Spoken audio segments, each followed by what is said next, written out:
Hey everyone, it's been a while since I've done a video, and it's school year starts. You know how that goes, right? Okay, so I've been home for a couple of days though. I injured my shoulder over the summer, and I've been doing some therapy on my shoulder. And anyway, I have a few minutes this afternoon, so I thought I would finally do this. I pre-ordered this book right when I saw it. As soon as I saw it, and got it a few weeks ago. I've been meaning to do this, but haven't had the time. But primarily because of this guy's name, Carl Anderson. And if you're not familiar with his name, this is kind of the book that put him on the map.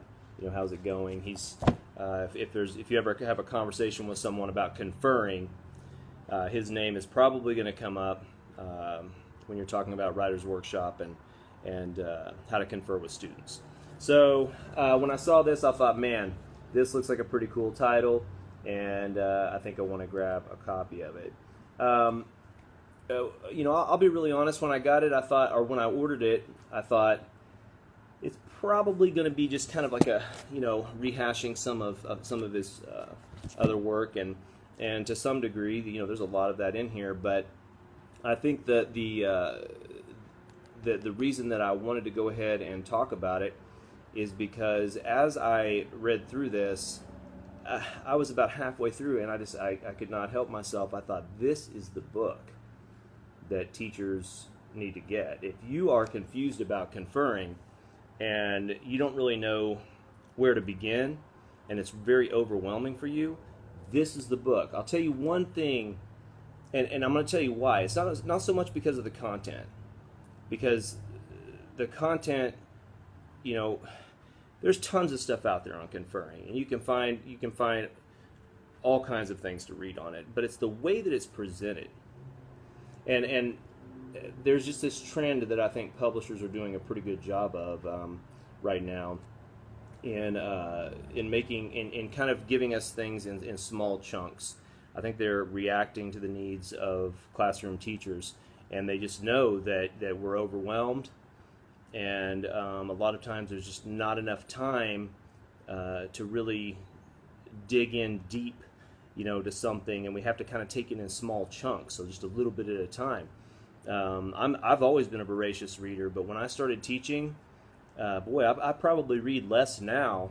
I still read a lot, but a lot less now than I ever did before, because quite frankly, this job is just draining. When you get home and it's very difficult to dig into a text for very long without just getting, you fall asleep, in your chair. So this is the book though, because the way that it's presented, man, it's so easy to understand. He uses a lot of graphics. He uses a lot of stuff like this, where he'll show a conference and just kind of show quickly how that conference might go. And then he supports it, Heinemann supports it with videos where you can go to Heinemann and watch him conferring with students at all different grade levels, from primary through secondary, and he connects those videos to different parts of the book. So depending on what he's addressing. So man, it's really powerful. Another thing that I really appreciate about how it's laid out is I think that Carl talks about thin slicing, and if you don't know what that is, I'm not going to explain it all right now. But basically, it's just like looking at patterns to make a decision quickly. And he talks about that, and talks about being able to look at a student's writing or listen, hearing them talk about their writing, and then being able to make a quick decision about what that student needs in the moment. That's where teachers have such a difficult time. And I think that what they end up doing is relying on identifying things that we know how to identify. So for example, conventions. So we're always going to fall back on, or grammar, conventions. So, I'm always going to fall back on dialogue, or the use of, comma splices or something like that, something that I can see quickly.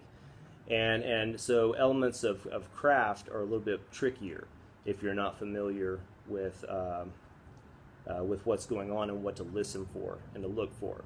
And what I really love is he kind of gives you a little bit of a framework to start trying to identify patterns. And that to me is really, really powerful. And he does it in a way where you could take this book, if you're like me and you get home and you're like, oh my gosh, I just I have nothing left. You can take this in very, very, very small chunks because it's laid out that way, and it's just an easy read, but it's very, very packed. Every page is just powerful. So anyway, with that said, it's a fantastic